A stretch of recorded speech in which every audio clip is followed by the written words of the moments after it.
ভিডিঅ'টোৰ আৰম্ভণিতে মন্ত্ৰী অশোক সিংঘালে কৰা মন্তব্য দুটামান আপোনালোকক শুনাই দিব বিচাৰিছো। মই যুদ্ধ কৰি আছো, আপোনালোকে যদি সাহস নিদিয়ে মই কেনেকে যুদ্ধ কৰিম? প্ৰেছৰ মানুহ আছে, ৰেকৰ্ডিং কৰি আছে, ভালকে বজাবি দে বাবা। একদম কাল মাৰি মাৰি বজাবি। সি অকল হিন্দুৰ কথা পাতে, মিয়াক বেয়া পায় বুলি। মই ভাল পাম নহয়, মোৰ মানুহখিনিয়ে মোক ভাল পাব, আমাৰ কথা কয় ছাৰে। কথা নাই, মই যাৰ লগত আছো 100% আছো, যাৰ লগত নাই 1% নাই। ইহঁতৰ লগত মই নাই। যে আপোনালোকে যদি ইহঁতৰ লগত হলি গলি কৰে, মই আপোনালোকৰ লগতো নাই। এয়া আছিল আমাৰ মন্ত্ৰী অশোক সিংঘালৰ মন্তব্য। তেওঁ এছাম লোকক কৈছে যে আপোনালোকে যদি মিয়াৰ লগত হলি গলি কৰে তেনেহলে আপোনালোকৰ লগত মই নাই। অৰ্থাৎ এটা সম্প্ৰদায়ক তেওঁ মুকলিভাৱে ঘৃণা কৰিবলৈ, এটা সম্প্ৰদায়ৰ প্ৰতি তেওঁলোকে আক্ৰোশ মনোভাৱ এটা ল'বলৈ স্পষ্টভাৱে মুকলিকৈ মন্ত্ৰীগৰাকীয়ে আহ্বান জনাইছে। এক প্ৰকাৰ উচতাইছে বুলি ক'ব পাৰি, উত্তেজিত কৰিছে বুলি ক'ব পাৰি। কথা নাই, মই যাৰ লগত আছো 100% আছো, যাৰ লগত নাই 1% নাই। ইহঁতৰ লগত মই নাই। যে আপোনালোকে যদি ইহঁতৰ লগত হলি গলি কৰে, মই আপোনালোকৰ লগতো নাই। বুজি পালে নে নাই? মুকলিকে ক'লো। বেয়া লাগিছে নেকি আপোনালোকৰ এই কথাটো? না ভাল হৈছে নে বেয়া হৈছে? বাবা ভাল হৈছে নে বেয়া হৈছে? তহঁতে মোৰ লগত আছ নে? কিন্তু বিধানসভাত প্ৰৱেশ কৰাৰ পূৰ্বে এইগৰাকী মন্ত্ৰীয়ে যেতিয়া নিৰ্বাচিত হৈছিলে বিধানসভাৰ সদস্য হিচাপে, তেতিয়া কি ধৰণৰ শপত বাক্য পাঠ কৰিছিল আহক শুনো। মই শ্ৰী অশোক সিংঘাল অসম বিধানসভাৰ সদস্য নিৰ্বাচিত হোৱাত ঈশ্বৰৰ নামত শপত খাই কওঁ যে বিধিৰ দ্বাৰা স্থাপনা কৰা ভাৰতৰ সংবিধানৰ প্ৰতি মই প্ৰকৃত বিশ্বাস আৰু নিষ্ঠা পোষণ কৰিম। মই ভাৰতৰ প্ৰভুত্ব আৰু অখণ্ডতা অক্ষুণ্ণ ৰাখিম আৰু মই গ্ৰহণ কৰিম। এই আছিলে শপত বাক্য। শপত বাক্যত স্পষ্টভাৱে যিবোৰ কথা উচ্চাৰণ কৰিছে সেই কথাবিলাকৰ হয়তো অসমীয়াতে তেওঁ উচ্চাৰণ কৰিছে, কিন্তু সেই কথাবিলাকৰ হয়তো উত্তৰ বা অৰ্থ তেওঁ নাজানে। এগৰাকী মন্ত্ৰী হৈ কেনেধৰণৰ কথা ৰাজহুৱাভাৱে ক'ব লাগে, জনসাধাৰণৰ আগত কেনেধৰণৰ আচৰণ কৰিব লাগে, সেই কথা হয়তো মন্ত্ৰী অশোক সিংঘালে নাজানে। সেইকাৰণে হয়তো মন্ত্ৰী অশোক সিংঘালে শংকৰদেৱকো অপমান কৰিব পাৰে, ভাওনাকো অপমান কৰিব পাৰে। যি মহাপুৰুষজনাৰ অনবদ্য সৃষ্টি, সেই ভাওনাকো অপমান কৰিব পাৰে। হয়তো এই অশোক সিংঘালক যিগৰাকী কোৱা হৈছে অনা অসমীয়া বুলি, এই অশোক সিংঘালে হয়তো কেৱল অসমত থাকি অসমীয়া ভাষাটো শিকিছে, কিন্তু অসমক এতিয়ালৈকে অন্তৰৰ পৰা উপলব্ধি কৰিবলৈ সক্ষম হোৱা নাই।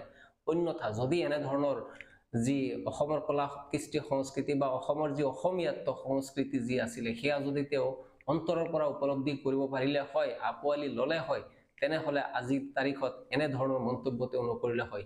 সেয়া লাগিলে ভাওনাই হওক বা মুছলমান বা মিয়াই হওক। মিয়াসকলৰ সন্দৰ্ভত তেওঁ এখন সভাত তেওঁলোকৰ যি অনুগামী আছে সেই সকলক তেওঁ আহ্বান জনাইছে, আপোনালোকে মিয়াৰ লগত হলি গলি নকৰিব, আৰু যদি আপোনালোকে মিয়াৰ লগত হলি গলি কৰে, মিয়াসকলক ব্যৱসায়ৰ বাবে স্থান দিয়ে, সহায় সহযোগ কৰে, তেনেহলে আপোনালোকৰ লগত মই নাথাকিম। স্পষ্টভাৱে এই কথা কৈছে। আৰু এই কথাও কৈছে যে স্পষ্টভাৱে তেওঁ যাৰ লগত থাকে 100% থাকে, আৰু যাৰ লগত তেওঁ নাথাকে 1% নাথাকে। অৰ্থাৎ তেওঁ এইটো ক'ব বিচাৰিছে তেওঁ হিন্দুৰ সৈতে 100% আছে আৰু মুছলমানৰ সৈতে 1%ও নাই। ক'বলৈ গ'লে মুকলিভাৱে যি আমাৰ মন্ত্ৰীগৰাকী আছে, মহামহিম মন্ত্ৰীগৰাকী, মুকলিভাৱে তেওঁ হিন্দু মুছলমানক নামি ঘূৰিছে।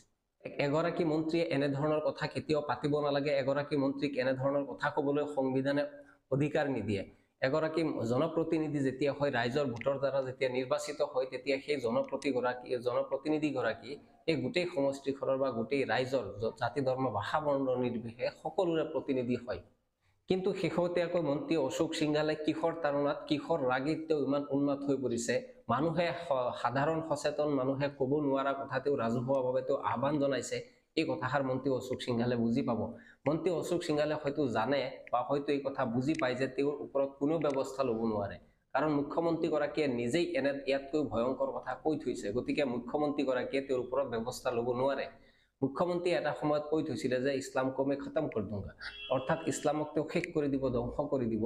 মুছলমানৰ ক্ষেত্ৰত এনেধৰণৰ কথা তেওঁলোকৰ মন্ত্ৰী বিধায়কে প্ৰায়ে কৈ থাকে, আৰু মুখ্যমন্ত্ৰীজনে স্বয়ং যেতিয়া কয়, তেতিয়া তলতীয়া যিবিলাক মন্ত্ৰী প্ৰতিনিধি থাকে তেওঁলোকে আৰু এই এনেধৰণৰ কথাবিলাক ক'বলৈ উৎসাহিত হয়। সেয়ে হয়তো অশোক সিংঘালে মুখ্যমন্ত্ৰীৰ প্ৰতি কোনো ধৰণৰ ভয় বা দলৰ শীৰ্ষ পৰ্যায়ৰ নেতাৰ প্ৰতি কোনো ধৰণৰ ভয় তেওঁৰ নাই আৰু সেইকাৰণে জনসাধাৰণৰ মাজত এনেধৰণৰ ভয়ংকৰ কথা ক'বলৈ আৰম্ভ কৰিছে। কিন্তু ইয়াৰ জৰিয়তে আবাৰ সমাজখনত কেনেধৰণৰ প্ৰভাৱ পৰিব, ইয়াৰ জনসাধাৰণৰ মাজত এক প্ৰকাৰৰ মেৰু বিভাজন নহবনে, এক প্ৰকাৰৰ তেওঁ জনসাধাৰণৰ মাজত মুছলমানসকলক বয়কট কৰাৰ কথা তেওঁ আহ্বান জনোৱা নাই? এই কথাবিলাকৰ কিয় উত্তৰ বিচৰা মই যাৰ লগত আছো 100% আছো, যাৰ লগত নাই 100% বসবাস কৰা ইহঁতৰ লগত মই নাই। এনেধৰণৰ বিশৃংখল মন্তব্য, এনেধৰণৰ ঘৃণা বিয়পোৱা মন্তব্য কিমান গ্ৰহণযোগ্য, এই কথাবিলাকৰ উত্তৰ বিচাৰিব লাগিব। এই কথাবিলাকৰ উত্তৰ নিবিচাৰিলে অনাগত সময়ত আমাৰ সমাজৰ মানুহবিলাকৰ মাজত এনেধৰণৰ এটা ভাঙোনৰ সৃষ্টি কৰিব তেওঁলোকে, যাৰ জৰিয়তে তেওঁলোকে কেৱল ঘৃণা আৰু ঘৃণাৰ এক ধৰণৰ ৰাজনীতি তেওঁলোকে পোহাৰ মেলিব আৰু সাম্প্ৰদায়িকতাৰ বীজ মেলিবলৈ পঞ্চায়ত নিৰ্বাচনৰ আগে বা বিধানসভা নিৰ্বাচনৰ আগে 26ৰ আগে মন্ত্ৰী সিংঘাল হয়তো এই ধৰণে মুকলিকৈ তেওঁ নামি পৰিছে। মন্ত্ৰী সিংঘালে কৈছে যে মই আপোনালোকৰ বাবে যুদ্ধ কৰি আছো। মন্ত্ৰী সিংঘালে অসমৰ মাটিত ভৰি থৈ অসমৰ মাটিতে অসমৰ মানুহকে কৈ আছে যে মই আপোনালোকৰ কাৰণে যুদ্ধ কৰি আছো। এইগৰাকী কোনগৰাকী মন্ত্ৰী সিংঘাল, যি কাৰ বাবে যুদ্ধ কৰি আছে, যিয়ে মহাপুৰুষ শংকৰদেৱক নাজানে, যিয়ে মহাপুৰুষ শংকৰদেৱৰ সৃষ্টি ভাওনাক তেওঁ সন্মান কৰিব নাজানে, তেনে অশোক সিংঘালে মন্ত্ৰী হৈ কাৰ বাবে যুদ্ধ কৰি আছে সেই কথাটো সৰ্বসাধাৰণৰ বাবে এক ৰহস্যৰ বিষয়। কাৰ বাবে তেওঁ যুদ্ধ কৰি আছে ইয়াৰ উত্তৰ বিচাৰিব লাগে যে মহাপুৰুষজনক অপমান কৰা মন্ত্ৰীগৰাকীয়ে অসমত প্ৰকৃততে কিহৰ যুদ্ধটো কৰি আছে আৰু কাৰ বাবে যুদ্ধটো কৰি আছে। মন্ত্ৰীগৰাকীয়ে যেতিয়া ক'লে যে মুছলমানৰ লগত তেওঁ 1% নাই, হিন্দুসকলৰ সৈতে তেওঁ 100% আছে, তেতিয়া মুছলমানত যিসকলে বিজেপি কৰে তেওঁলোকেও নিজকে লজ্জিত অনুভৱ কৰিছে। বিজেপিৰ সৈতে জড়িত বহু নেতা বহু কৰ্মীয়ে এই ক্ষেত্ৰত অশোক সিংঘালৰ মন্তব্যত লজ্জানত হৈছে, লজ্জাবোধ কৰিছে। তেওঁলোকে ফুটাই ক'ব পৰা নাই, দল কৰে বাবে তেওঁলোকে ক'ব পৰা নাই, কিন্তু যিসকলে ক'ব পাৰে তেওঁলোকক এই কথাবিলাক প্ৰকাশ কৰিবলৈ তেওঁলোকে অনুৰোধ কৰিবলগীয়া হৈছে। এনেধৰণৰ ঘটনা সংঘটিত হৈছে। দুদিন আগতেই তেওঁলোকৰ ৰাষ্ট্ৰীয় সম্পাদক গৰাকী আহিয়ে অসমত মন্ত্ৰী বিধায়কৰ সৈতে এক বৈঠক কৰি এই কথা কৈছিলে যে বিধায়কসকলে মন্ত্ৰীসকলে কেনেধৰণৰ কথা ক'ব নালাগে, কেনেধৰণৰ কথা কোৱাটো উচিত।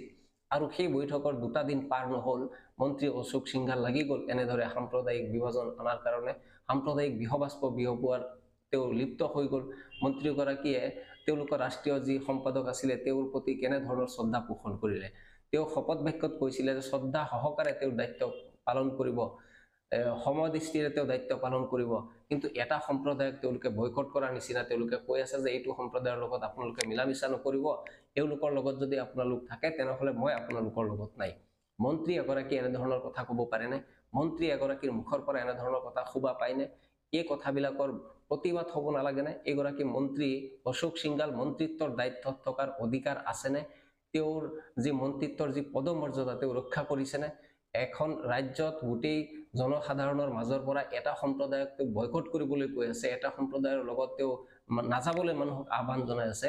ইয়াৰ পিছতো অশোক সিংঘালে কিহৰ অধিকাৰত কিহৰ মৰ্যাদাৰ বাবে তেওঁ মন্ত্ৰিত্বৰ গাদীত তেওঁ বহি থাকিব পাৰে? ইয়াৰ পদত্যাগৰ দাবী উত্থাপন হ'ব লাগে। দল সংগঠনে জনসাধাৰণৰ কল্যাণৰ বাবে, জনসাধাৰণৰ মাজৰ একতা বৰ্তি থকাৰ বাবেই মন্ত্ৰী অশোক সিংঘালক, যি শংকৰদেৱক অপমান কৰিছে, শংকৰদেৱৰ সৃষ্টি ভাওনাক অপমান কৰিছে, সেই অশোক সিংঘালক তেওঁ পদত্যাগৰ বাবে দাবী উত্থাপন কৰিব লাগে।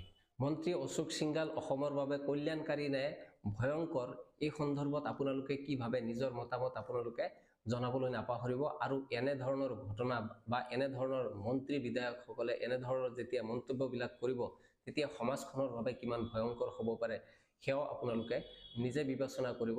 আজিৰ এই ভিডিঅ'টো সম্পৰ্কত আপোনালোকৰ যদি কিবা ক'বলগীয়া থাকে তেনেহলে কমেন্ট বক্সত জনাবলৈ নাপাহৰিব।